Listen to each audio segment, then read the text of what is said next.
Hello students, welcome to my channel. तो आज की इस वीडियो में हम आपके BA third semester political science का चैप्टर नंबर 6 पढ़ने वाले हैं। चैप्टर नंबर 5 तक पूरा मैंने कंप्लीट करवा दिया है। आज हम पढ़ेंगे राजनीतिक दल और भारत में दलीय व्यवस्था। ये आपका चैप्टर नंबर 6 है। तो ये बहुत इंपॉर्टेंट है और हर एक चैप्टर से वैसे क्वेश्चन तो एग्ज़ाम में आना ही आना है। तो चलिए बड़े अच्छे से इसको समझते हैं और जानते हैं कि राजनीतिक दल क्या है और भारत में दलीय व्यवस्था कैसी है, क्या है। तो एकदम प्रैक्टिकली आपको एग्जांपल देके समझा देती हूँ, एकदम आम सी भाषा में, क्योंकि जो चीज़ें होती हैं वो और जल्दी समझ आती हैं। अच्छा देखिए, हमारे भारत में इलेक्शन होता है, ये बात तो आप जानते हैं। अब जब इलेक्शन होता है तो क्या एक पार्टी सिर्फ उठती है इलेक्शन लड़ने के लिए? नहीं ना, बहुत सारी पार्टियाँ उठती हैं। तो वो पार्टी क्या कही जाएंगी? वो राजनीतिक दल हैं।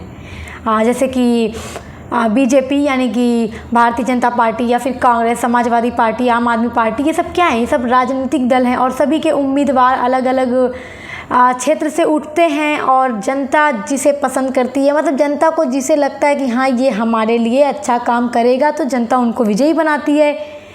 तो आप ये समझ गए ना कि राजनीतिक दल क्या है। और हमारे भारत में बहुदलीय प्रणाली है, जैसे बहुदलीय व्यवस्था है। बहुदलीय का मतलब एक से अधिक दल हैं। ऐसा तो नहीं है कि बस एक ही दल इलेक्शन लड़ता है और वही जीतता है, नहीं। हमारे यहाँ बहुत सारी पार्टियाँ इलेक्शन में उठती हैं, इलेक्शन लड़ती हैं और जीतती हैं। तो वही है राजनीतिक दल और भारत में दलीय व्यवस्था। तो वही आपको इस चैप्टर में पढ़ना है। तो आप इतना समझ गए हैं तो आपके लिए पूरा चैप्टर समझ लीजिए आसान हो गया है। तो अब चलिए जानते हैं राजनीतिक दल क्या है। देखिए, दल प्रणाली के बिना लोकतंत्रनात्मक शासन प्रणाली कार्य ही नहीं कर सकती, क्योंकि हमारे भारत में लोकतंत्र व्यवस्था है। और जब लोकतंत्र व्यवस्था होगी तो जाहिर सी बात है कि लोकतंत्र यानी जनता का शासन, तो जनता अपने प्रतिनिधि चुनती है इलेक्शन के माध्यम से। तो जब तक दल नहीं होगा, जब तक पार्टी नहीं होगी, तो जनता कैसे इलेक्शन में वोट देगी? तो शासन का चाहे संसदीय रूप हो या अध्यक्षात्मक रूप हो, दल प्रणाली के बिना उसको क्रियान्वयन करना असंभव है। किसी भी शासन में हजारों लोग राज्य की समस्याओं पर सोचते हैं, किंतु जब उनके विचारों और दृष्टिकोण को दलीय आवरण द्वारा व्यवस्थित और क्रमबद्ध ही नहीं किया जा सकता, तब तक शासन निष्क्रिय बना रहेगा। तो जो राजनीतिक दल है वो राजनीतिक प्रक्रिया को जोड़ने, सरल बनाने और स्थिर बनाने का कार्य करता है। व्यक्तियों के ऐसे समूह को जो समान राजनीतिक उद्देश्य की प्राप्ति के लिए कार्य करता है, उसी को क्या कहते हैं? राजनीतिक दल कहते हैं। तो आई होप अब आप ये समझ गए कि राजनीतिक दल है क्या चीज़। आइए अब इसकी डेफिनेशन देखते हैं। लॉर्ड ब्राइस ने अपने शब्दों में एक डेफिनेशन लिखी है कि राजनीतिक दल वह संगठित समूह है जो ऐच्छिक रूप से अपनी शक्ति को राजनीतिक सत्ता की प्राप्ति में लगाते हैं। राजनीतिक सत्ता, क्योंकि जो जीतेगा सत्ता उसके हाथ में होगी, तो सत्ता को प्राप्त करने के लिए अपनी पूरी शक्ति लगा देते हैं राजनीतिक सत्ता को प्राप्त करने के लिए। तो ऐसे ही संगठन को राजनीतिक दल कहा जाता है। सो स्टूडेंट्स, राजनीतिक दल क्या है वो तो आप अब समझ गए। अब आप ये समझिए कि हमारे भारत में राजनीतिक दल की स्थापना कैसे हुई। ये तो बात आप जानते ही हैं कि हमारा भारत पहले अंग्रेज़ों का गुलाम था और आज़ादी के बाद यहाँ राजनीतिक दल बनने शुरू हुए। तो एक बात मैं आपको बता दूं कि जो हमारे भारत में एक पार्टी है कांग्रेस पार्टी, वो आज़ादी से पहले यानी अंग्रेज़ों के टाइम में बनाई गई थी 1885 ईस्वी में। नोट कीजिए कब कांग्रेस की स्थापना हुई? 1885 ईस्वी में। तो उस टाइम जो कांग्रेस पार्टी थी वो एक राजनीतिक पार्टी नहीं थी, एक राजनीतिक दल नहीं था, जबकि कांग्रेस पार्टी की स्थापना एक समाज सेवा संगठन के रूप में की गई थी, जो सभी के हित में कार्य करता था, चाहे हिंदू हो मुसलमान हो, सभी के हित में वो बराबर काम करता था। हमारे भारत में अंग्रेज़ों का शासन था, अंग्रेज़ जो चाहते थे वो करते थे, तो भारतीय नागरिकों की आवाज़ उन तक पहुंच नहीं पाती थी। तो हमारे भारत के बड़े बड़े जो नेता थे, जो आंदोलन परस्पर लगातार कर रहे थे अपने देश को आज़ाद कराने के लिए, तो उन्होंने एक संगठन बनाया, कांग्रेस, इंडियन नेशनल कांग्रेस संगठन बनाया कि गरीब या फिर जो भारतीय नागरिक हैं उनकी जो ज़रूरत है, उनकी आवश्यकता है, उनकी जो भी चीज़ें हैं उनको सरकार तक पहुंचाया जाए। तो एक सेवा करने के संगठन के रूप में इस दल की स्थापना की गई थी। लेकिन जब हम अंग्रेज़ों की गुलामी से आज़ाद होते हैं 1947 ईस्वी में, तो तो उसके बाद जो कांग्रेस पार्टी थी वो एक राजनीतिक दल के रूप में काम करने लगती है। जबकि महात्मा गांधी नहीं चाहते थे कि एक राजनीतिक दल के रूप में काम करे, वो चाहते थे कि वो हमेशा एक समाज सेवा संगठन के रूप में काम करे। लेकिन आज़ादी के बाद इंडियन नेशनल कांग्रेस राजनीतिक दल के रूप में काम करने लगती है और हमारे भारत में पहली अगर कोई राजनीतिक दल है तो वो कांग्रेस है। फिर उसके बाद बहुत सारी पार्टियां हमारे भारत में बनी, क्योंकि लोकतंत्रात्मक व्यवस्था है तो पार्टी की ज़रूरत तो पड़ेगी ही। भारत में जितने भी राजनीतिक दल हैं, जितनी भी पार्टियां हैं जो इलेक्शन लड़ती हैं, तो उनको सबसे पहले अपना रजिस्ट्रेशन कराना होता है, अपना पंजीकरण कराना होता है। कहाँ पर? चुनाव आयोग के पास। तो चुनाव आयोग के पास सभी राजनीतिक दल अपना रजिस्ट्रेशन करने के लिए भेजती हैं। भारत में कई तरह के दल हैं, जैसे राष्ट्रीय दल, क्षेत्रीय दल और राज्य दल। तो सभी के बारे में आइए डिटेल में पढ़ते हैं। सबसे पहले जानेंगे राष्ट्रीय दल या राष्ट्रीय पार्टियां क्या है। राष्ट्रीय दल कहिए या राष्ट्रीय पार्टी कहिए। एक पंजीकृत पार्टी को राष्ट्रीय पार्टी के रूप में तभी मान्यता दी जाती है जब वह नीचे दिए गए 3 शर्तों में से कोई भी एक शर्त पूरा करती हो।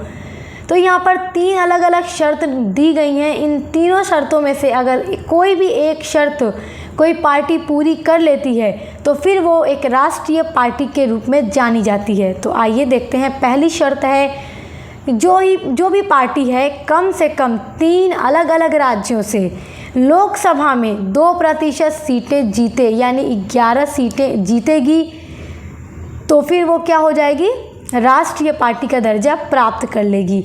या फिर अगली शर्त है कि लोकसभा या फिर विधानसभा का जो आम चुनाव होता है उसमें पार्टी को किसी भी 4 या 4 से अधिक राज्यों में 6% वोट मिलने चाहिए। और अगर वोट मिलते हैं तो इसके अतिरिक्त वह 4 लोकसभा सीटें भी अगर जीतती हैं तो फिर उस पार्टी को राष्ट्रीय पार्टी का दर्जा दे दिया जाता है। तीसरी शर्त है कि पार्टी को 4 राज्यों में राज्य स्तरीय पार्टी के रूप में मान्यता प्राप्त होनी चाहिए। तो ये जो 3 शर्तें आपने अभी देखी, इनमें से कोई भी एक शर्त अगर कोई भी राजनीतिक दल पूरी कर लेता है तो उसे राष्ट्रीय पार्टी का दर्जा मिल जाता है। आइए देखते हैं कि कौन कौन सी पार्टी है जिसको राष्ट्रीय दल के रूप में मान्यता प्राप्त है। तो भारतीय राष्ट्रीय कांग्रेस पार्टी जो है ये एक राष्ट्रीय पार्टी है। उसके बाद भारतीय जनता पार्टी जो है ये भी एक राष्ट्रीय पार्टी है। फिर देखिए भारतीय कम्युनिस्ट पार्टी जो कि पहले राष्ट्रीय दल था लेकिन अब ये नहीं है, नोट कर लीजिए। उसके बाद मार्क्सवादी कम्युनिस्ट पार्टी ये भी राष्ट्रीय दल है। बहुजन समाज पार्टी ये भी राष्ट्रीय दल है, इसको भी मान्यता प्राप्त है राष्ट्रीय दल का। फिर है राष्ट्रवादी कांग्रेस पार्टी, तो ये पहले था राष्ट्रीय दल, अब नहीं है। उसके बाद आम आदमी पार्टी जो है ये भी एक राष्ट्रीय दल है। नेशनल पीपल्स पार्टी ये सभी जो पार्टी हैं आप देख रहे हैं, ये सबको राष्ट्रीय पार्टी का दर्जा प्राप्त है। अब देखते हैं इस राज्य पार्टियां यानी स्टेट पार्टीज़ कौन कौन सी हैं और स्टेट पार्टी के लिए कौन कौन सी शर्तें पूरी करनी होंगी। तो देखिए यहाँ पर भी शर्तें हैं, 4 शर्तें जिनमें से पूरी करनी होगी कोई भी एक शर्त। तो किन्हीं एक शर्त को पूरा करे तो वह राज्य दल के रूप में या जैसे स्टेट पार्टी के रूप में उसको मान्यता मिल जाती है। पहली शर्त है कि राज्य में लोकसभा या विधानसभा के लिए जो चुनाव होता है उसमें दल ने कुल वैध मतों में 8% मत प्राप्त किए हों।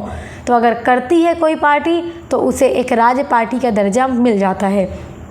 दूसरी शर्त है कि लोकसभा के लिए हुए आम चुनाव में दल ने राज्य के लिए निर्धारित प्रत्येक 25 लोकसभा सीटों में से एक सीट अगर जीत जाती है तो भी वो राज्य पार्टी का दर्जा प्राप्त कर लेती है। अगली शर्त है कि राज्य में हुए लोकसभा या विधानसभा के चुनाव में अगर कोई दल ने कुल वैध मतों में 6% मत प्राप्त किए हों तथा इसके अतिरिक्त उसने एक लोकसभा सीट या 2 विधानसभा सीटें अगर जीत ली हों तो भी उसे राज्य पार्टी का दर्जा प्राप्त हो जाता है। फिर देखिए अगली शर्त है दल ने राज्य की विधानसभा के लिए हुए चुनाव में कुल सीटों का 3 भाग या 3% या 3 सीटें जो भी अधिक हों प्राप्त किया हो तो भी उसे राज्य पार्टी का दर्जा प्राप्त हो जाता है। यहाँ पे कुछ स्टेट पार्टीज़ यानी राज्य पार्टियों के नाम मैंने नोट कर दिए हैं। देखिए वैसे तो हमारे भारत में कुल लगभग 57 स्टेट पार्टीज़ हैं। कुछ यहाँ पे मैंने नोट कर दिए, जैसे अखिल भारतीय तृणमूल कांग्रेस पार्टी, उसके बाद अखिल भारतीय अन्ना द्रविड़ मुनेत्र कड़गम, उसके बाद राष्ट्रवादी कांग्रेस पार्टी, फिर है राष्ट्रीय जनता दल, फिर है समाजवादी पार्टी, उसके बाद देखिए ऑल इंडिया मजलिस-ए-इत्तेहादुल मुस्लिमीन। ये सारी स्टेट पार्टीज़ हैं। आइए देखते हैं दल प्रणाली के स्वरूप। बड़ा इंपॉर्टेंट क्वेश्चन है, इसको अभी नोट कर लीजिएगा, एग्जाम में ज़रूर पूछेगा, यानी जो पार्टी सिस्टम है उसके बारे में। देखिए दल प्रणाली को 3 भागों में बांटा जाता है। एक होता है एक दल प्रणाली, दूसरा है द्विदल प्रणाली और तीसरा है बहुदलीय प्रणाली। तो हमारे भारत में बहुदलीय प्रणाली व्यवस्था है। तो पहला है एक दल प्रणाली, यानी कि एक दल प्रणाली का मतलब बस एक ही पार्टी होती है उस देश में, जैसे कि जर्मनी हो या रूस हो, चीन हो तथा कई ऐसे यूरोपीय देश हैं जिनमें बस इसी प्रकार की शासन प्रचलित है। उसमें बस एक ही दल होता है और उसी का शासन चलता है। दूसरा है द्विदल प्रणाली, जैसे अमेरिका या फिर ब्रिटेन जो है उसमें द्विदल प्रणालियाँ हैं। तीसरी प्रणाली है बहुदलीय प्रणाली। देखिए जिन देशों में 2 या 2 से अधिक राजनीतिक दल होते हैं उसे बहुदलीय प्रणाली कहते हैं। जैसे हमारा भारत भी, इसमें भी बहुदलीय प्रणाली है। फ्रांस हो गया या फिर हॉलैंड, इटली, कनाडा आदि, ये सब जो देश हैं ये बहुदलीय प्रणाली वाले देश हैं। अब देखते हैं दल पद्धति के क्या क्या गुण हैं। तो बड़ा इंपॉर्टेंट क्वेश्चन है। दल पद्धति का गुण ये पूछता है कि आखिर क्या क्या गुण हैं या क्या मेरिट हैं। तो पहला गुण है जनता की इच्छा जानने का सर्वोत्तम साधन। देखिए प्रजातंत्र, जनता की सरकार जनता के लिए और जनता के द्वारा होती है, अतः जनता की राय जानने का सर्वोत्तम साधन होता है राजनीतिक दल।